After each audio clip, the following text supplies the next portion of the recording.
नमस्कार, let's start today's class.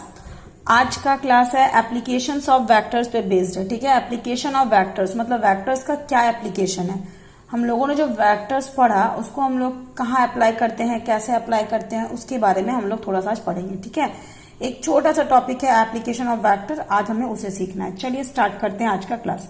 सबसे पहले वर्क डन। ठीक है, वर्क डन क्या है? तो work done by a force is the product of the component of the force in the direction of displacement and in the direction of displacement मतलब कि जब कोई भी मान लीजिए ऑब्जेक्ट है, ठीक है, कोई भी ऑब्जेक्ट है, वर्क डन क्या है? तो work done by a force is the product of the component of the force.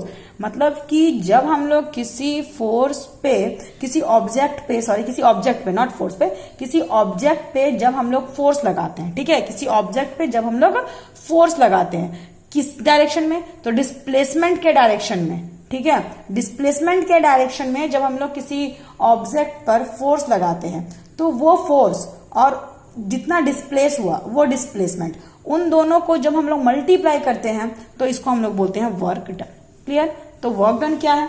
तो वर्क डन आपका एक बड़ा ही इजी सा टॉपिक है कि वर्क डन जो है जब किसी एक फोर्स का और डिस्प्लेसमेंट का प्रोडक्ट है। वर्क डन क्या है? तो वर्क डन फोर्स का और डिस्प्लेसमेंट का प्रोडक्ट है। सपोज आप देख सकते हो, मान लीजिए ये बुक है, ठीक है, अब इस बुक पे हम लोगों ने फोर्स लगाया, मान लीजिए इसको हम लोग ऐसे स्लाइड किया, ठीक है, ऐसे स्लाइड किया तो ये इतना, ये स्टार्टिंग में यहाँ पे था, अभी ये यहाँ पे है, तो इसका डिस्प्लेसमेंट ये वाला है, दिस इज द डिस्प्लेसमेंट, है ना। और इस पे हम कितना फोर्स लगाए? तो इस पे हम जो भी फोर्स लगाए, सपोज 1 न्यूटन 2 न्यूटन जो भी फोर्स लगाए, ठीक है, ये फोर्स इनटू इसका ये डिस्प्लेसमेंट, और ये डिस्प्लेसमेंट किस डायरेक्शन में हुआ? तो ऑब्वियसली हम फोर्स जिस डायरेक्शन में लगा रहे हैं डिस्प्लेस, तो उसी डायरेक्शन में होगा। तो हमेशा मेरा फोर्स का डायरेक्शन और डिस्प्लेसमेंट का डायरेक्शन क्या हो जाएगा? आपका सेम हो जाएगा। ठीक है, तो वही चीज है कि वर्क डन किसी फोर्स के द्वारा, ठीक है, तो force is the product of work done by a force. किसी भी फोर्स के द्वारा जो वर्क डन है वो प्रोडक्ट है। किसका प्रोडक्ट है? तो फोर्स के उस कंपोनेंट का जो कि डिस्प्लेसमेंट की डायरेक्शन में हुआ और साथ ही साथ डिस्प्लेसमेंट का, यानी कि वर्क डन इक्वल्स टू हम बोल सकते हैं force into displacement. Clear? So work done equals to what? Force into displacement. तो फोर्स, कौन सा फोर्स? जो कि डिस्प्लेसमेंट के डायरेक्शन में हुआ, यानी कि कॉस थीटा इंटू डी। अब आप बोलोगे मैम वाई कॉस थीटा, आप थोड़ा सा ध्यान दीजिएगा। ठीक है, जब हम लोग इसको डिस्प्लेस कर रहे हैं तो ये हॉरिजॉन्टली डिस्प्लेस हो रहा है, और आपको बहुत अच्छे से पता है हॉरिजॉन्टली डिस्प्लेस हो रहा है, इसका मतलब वो एफ कॉस थीटा हो जाएगा। क्यों हो जाएगा एफ कॉस थीटा? चलिए इसको हम डील करते हैं। जैसे मान लीजिए ये एक लाइन है, ठीक है, इस लाइन को आप रिजॉल्व करो। अगर हम इस लाइन को रिजॉल्व करते हैं, सपोज, ठीक है, मान लीजिए एक परपेंडिकुलर पार्ट लेते हैं और एक हम हॉरिजॉन्टल पार्ट लेते हैं, ठीक है, और ये अगर हमारा एंगल बना रहा है थीटा, तो ये जो हॉरिजॉन्टल पार्ट है ना, इसको हम लोग, अगर ये मान लीजिए ये आपका रिजल्टेंट आपका एफ है, मान लेते हैं ये रिजल्टेंट मेरा क्या है? एफ है, तो ये हॉरिजॉन्टल पार्ट हो जाएगा एफ कॉस थीटा और ये वर्टिकल पार्ट हो जाएगा एफ साइन थीटा। मतलब कि अगर हम लोग इसे हम इस डायरेक्शन में डिस्प्लेस करते हैं तो ये जो फोर्स लगा वो किस डिस्प्लेसमेंट के डायरेक्शन लगा, मतलब कि हॉरिजॉन्टल डायरेक्शन लगा। और अगर हम किसी ऑब्जेक्ट को सपोज फोर्स लगाते हैं परपेंडिकुलरली, ऊपर से हम फोर्स लगा रहे हैं, मान लीजिए कि हम इस पे एक मान लीजिए हम इस पे कोई दूसरा ऑब्जेक्ट लगाते हैं और ये टर्न करता है, ये मूव करता है, तो परपेंडिकुलर फोर्स लग रहा है और ये मूव कर रहा होता है, तो इस पे हम लोग का यहाँ पर एफ साइन थीटा होता है। लेकिन यहाँ पर क्या होता है? डिस्प्लेसमेंट के डायरेक्शन में फोर्स लग रहा है, इसलिए फोर्स क्या हो जाएगा? F cos theta into displacement का डी, तो ये कुल मिलाकर हो जाएगा एफ डी कॉस थीटा। और आप लोगों ने अभी पढ़ा था लास्ट क्लास में कि अगर हम ए डॉट बी की बात करते हैं तो इसका मतलब होता है ए का मॉड बी का mod cos theta. A B cos theta को हम ए डॉट बी बोल सकते हैं, इसका मतलब एफ डी कॉस थीटा को हम लोग एफ डॉट डी बोल सकते हैं। ठीक है, एफ डी कॉस थीटा को हम लोग क्या बोल सकते हैं? F dot D. तो work done equals to what? F dot D. तो एफ कॉस थीटा मतलब क्या? मैंने भी जस्ट बताया, force in the direction of displacement के डायरेक्शन का फोर्स, और वर्क डन जो होता है वो स्केलर क्वांटिटी होता है। क्यों स्केलर क्वांटिटी? क्योंकि वर्क डन का वैल्यू क्या होता है? F dot D, F dot D. ठीक है, तो दो वेक्टर का डॉट प्रोडक्ट हमेशा स्केलर क्वांटिटी होता है। ये मैंने आपको लास्ट क्लास में बताया था कि दो वेक्टर्स का डॉट प्रोडक्ट हमेशा एक स्केलर क्वांटिटी होता है। तो ये हमारा वर्क डन क्या हो जाएगा? तो work done equals to what? Work done is the dot product of force and displacement, means dot product है, मतलब वर्क डन क्या है? स्केलर क्वांटिटी है। क्लियर? चलिए, अच्छा मान लीजिए एक ऑब्जेक्ट पे बहुत सारे फोर्स वर्क कर रहे हैं तो क्या होगा? When more than 2 forces acting at a body, ठीक है, जब एक बॉडी पे बहुत सारे फोर्स काम कर रहे हैं उस समय पे रिजल्टेंट फोर्स क्या होता है, तो एफ आर यानी कि रिजल्टेंट फोर्स इक्वल टू सारे फोर्स को ऐड करते हैं हम लोग, ठीक है। एक ही बॉडी पे जब बहुत सारे फोर्स काम कर रहे हैं तो टोटल फोर्स इक्वल टू क्या हो जाएगा, तो सारे फोर्स को हम लोग क्या करेंगे, इंडिविजुअली ऐड कर देंगे, ठीक है। चलिए, तो ये था हमारा वर्क डन, और एक ये वर्क डन था, ये हमारा एप्लीकेशन ऑफ वेक्टर था। एक हमारा है मोमेंट ऑफ फोर्स, ठीक है, ध्यान दीजिएगा, मोमेंट ऑफ फोर्स। तो मान लेते हैं कोई पॉइंट है, ठीक है, P, जो P on the line of action of force F, मतलब पॉइंट P कहाँ लाई कर रहा है, तो लाइन ऑफ एक्शन पे, मतलब कि ये मान लेते हैं हमारा फोर्स का लाइन ऑफ एक्शन है, मतलब यहां पर ये हमारा ये पॉइंट P कहाँ है, तो जिस डायरेक्शन में फोर्स काम कर रहा है, जिस डायरेक्शन में फोर्स जा रहा है उसी के डायरेक्शन में कोई पॉइंट P है। ये सपोज थीटा एंगल बना रहा है मान लेते हैं, ठीक है। ये हमारा मान लेते हैं मोमेंट हो रहा है, ये हमारा मोमेंट हो रहा है, ये हमारा R है वेक्टर, अगर तो वेक्टर R है, ठीक है। तो अब हमारा मतलब ये OP का वेक्टर क्या है, OP equal to vector R है। तो मोमेंट ऑफ फोर्स आपका क्या हो जाएगा, तो ये आपका मोमेंट ऑफ फोर्स, इस फोर्स का मोमेंट क्या हो जाएगा, तो मोमेंट ऑफ फोर्स का हो जाएगा आपका value, moment of force equal to होता है F इंटू परपेंडिकुलर डिस्टेंस, ठीक है। तो आप बोलोगे मैम परपेंडिकुलर डिस्टेंस कैसे, अच्छा ये अगर एंगल थीटा है, ध्यान दीजिएगा, ये क्या है, एंगल थीटा है, मतलब पक्का ये आपका हाइपोटेनस है और ये आपका बेस है, ठीक है, ये आपका बेस है। तो यहाँ पर ये हमारा परपेंडिकुलर हो जाएगा, ठीक है। अगर ये एंगल थीटा बन रहा है, मतलब ये हमारा हाइपोटेनस है, तो ये हमारा बेस हो जाएगा। जहां एंगल बनता है वो हमारा क्या होता है, बेस होता है, तो ये मेरा बेस हो जाएगा। तो ये बेस है, ये तो पक्का सबसे बड़ा वाला साइड हमारा हाइपोटेनस, मतलब ये हमारा क्या हो जाएगा, परपेंडिकुलर, ठीक है। तो मोमेंट ऑफ फोर्स का मतलब क्या होता है, तो मोमेंट ऑफ फोर्स का मतलब होता है force into perpendicular distance, force into perpendicular distance, ठीक है। तो परपेंडिकुलर डिस्टेंस हमारे यहाँ पर क्या है, OA। तो OA का वैल्यू क्या मैंने जस्ट आपको बताया है। अगर ये हमारा, अगर हम मोमेंट की बात करेंगे इसी टॉपिक में, अगर हम वर्क की बात करते हैं तो वर्क का मतलब होता है कि जिस डायरेक्शन में डिस्प्लेसमेंट हुआ वो फोर्स, यानी कि F cos theta into displacement, तो ये हमारा FD cos थीटा हो जाएगा, और cos थीटा का मतलब A डॉट B हो जाएगा। लेकिन जब मोमेंट की बात करते हैं तो मोमेंट का मतलब होता है मेरा पर फोर्स, ठीक है, कौन सा फोर्स, तो परपेंडिकुलर वाला फोर्स, ठीक है, जो वो फोर्स जो परपेंडिकुलरली एक्ट कर रहा है, यानी कि F साइन थीटा, कौन सा फोर्स हमारा परपेंडिकुलर एक्ट कर रहा है, तो F साइन थीटा इंटू हमारा, ठीक है, इंटू हमारा लेंथ जो भी डिस्टेंस है वो, तो ये आपका FD साइन थीटा हो गया। और आपको अच्छे से पता है, मैंने लास्ट क्लास में आपको बताया था कि A क्रॉस B का मतलब क्या होता है, तो A क्रॉस B का मतलब होता है A का मॉड B का मॉड इंटू साइन थीटा। और अगर ये मॉड लेंगे तो ठीक है, और मॉड अगर नहीं लेंगे तो यूनिट वेक्टर n लगेगा, ठीक है। ऐसा यूनिट वेक्टर n क्यों लगता है, तो ये भी बताया था मैंने लास्ट क्लास में कि ये मेरा वेक्टर क्वांटिटी, ये मेरा स्केलर क्वांटिटी है और ये मेरा वेक्टर क्वांटिटी है, तो कुल मिला के ये पूरा क्या बन जाएगा, वेक्टर बन जाएगा, ठीक है। मतलब ये हमारा हमेशा वेक्टर रिजल्ट देता है, ये हमेशा मेरा स्केलर रिजल्ट देता है। तो कहने का सेंस ये था कि आपका F mod R sine theta, तो कुल में अगर ये R है तो ये R cos थीटा, ये R साइन थीटा, ठीक है। तो ये हमारा हो जाएगा FR साइन थीटा। तो FR साइन थीटा मतलब आप क्या बोल सकते हो, moment of force equals to, तो हम बोल सकते हैं moment of force equals to R cross F, ठीक है, R क्रॉस F।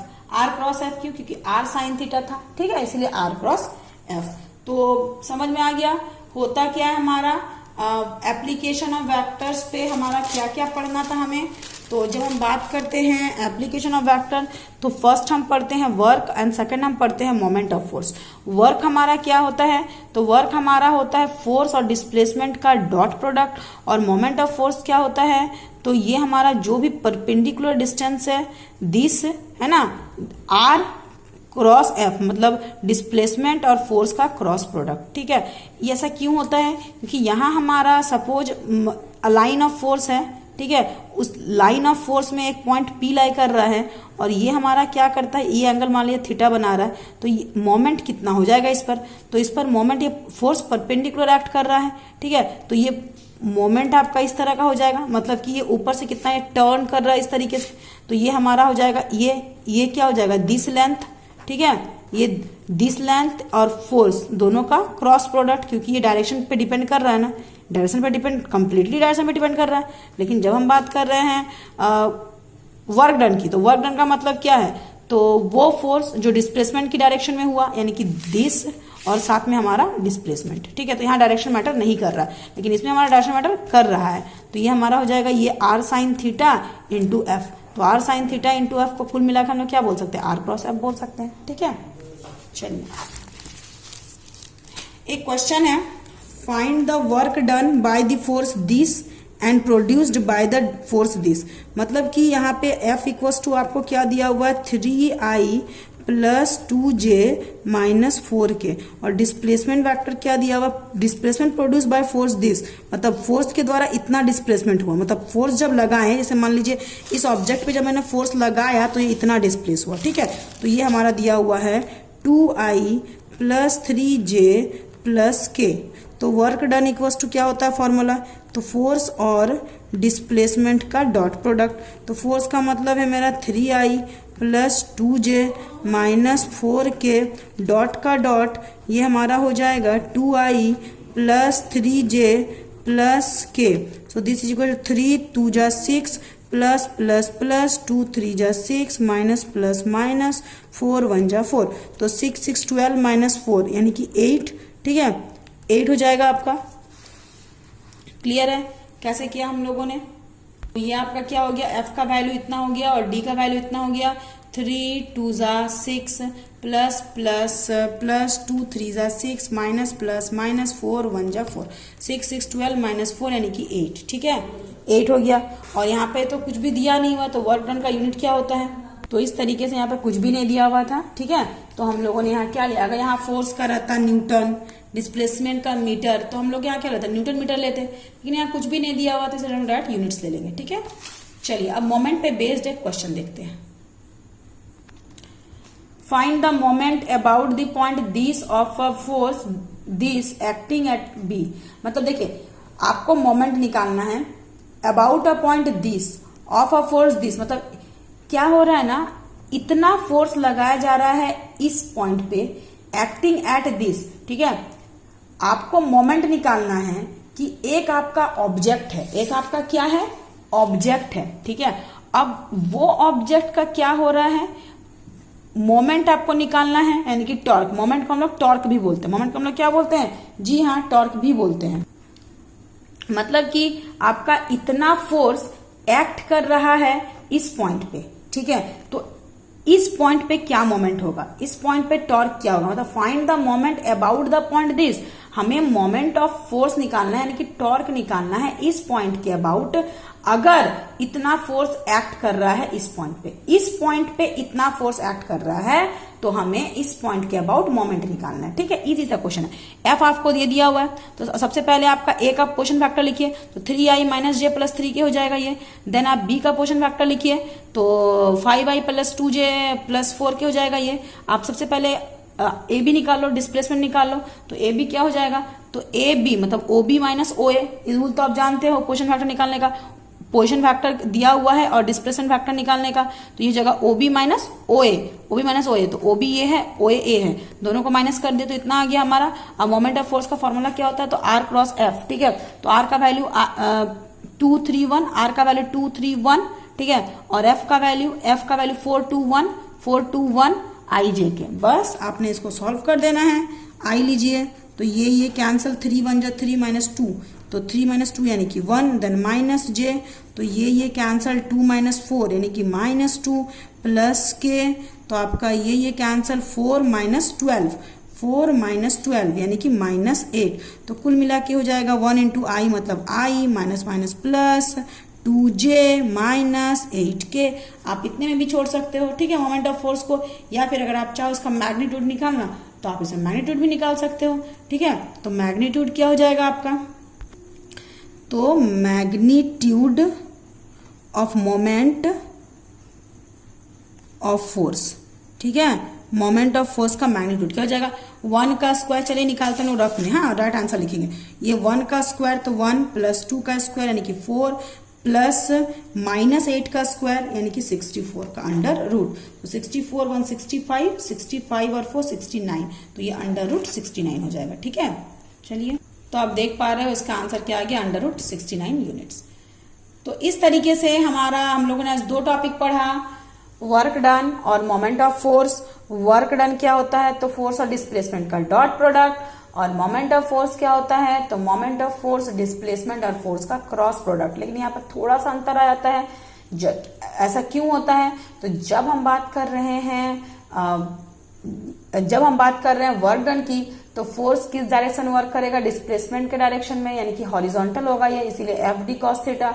और अगर हम मोमेंट की बात कर रहे हैं तो मोमेंट में क्या होता है कि एक पॉइंट से दूसरे पॉइंट, मतलब एक पॉइंट का मोमेंट निकालना है जब दूसरे पॉइंट पे आपका फोर्स वर्क कर रहा है, तो ये परपेंडिकुलरली जाता है, यानी कि एफ, ये क्या हो जाता है, जो डिस्टेंस होता है वो हमारा कौन सा पार्ट होता है? परपेंडिकुलर डिस्टेंस का पार्ट होता है। परपेंडिकुलर डिस्टेंस का मतलब होता है आर साइन थीटा, ठीक है। तो इसीलिए यहाँ पे हम लोग क्रॉस प्रोडक्ट करते हैं। क्लियर? तो मोमेंट आपका वेक्टर क्वांटिटी है और वर्क डन आपका स्केलर क्वांटिटी है। तो इस तरीके से हमारा फर्स्ट सेमेस्टर का सारा चैप्टर, चारों यूनिट कंप्लीट होता है। ठीक है, आप लोग रिवीजन कीजिए, जहां डाउट है वहां पूछिए। Thank you.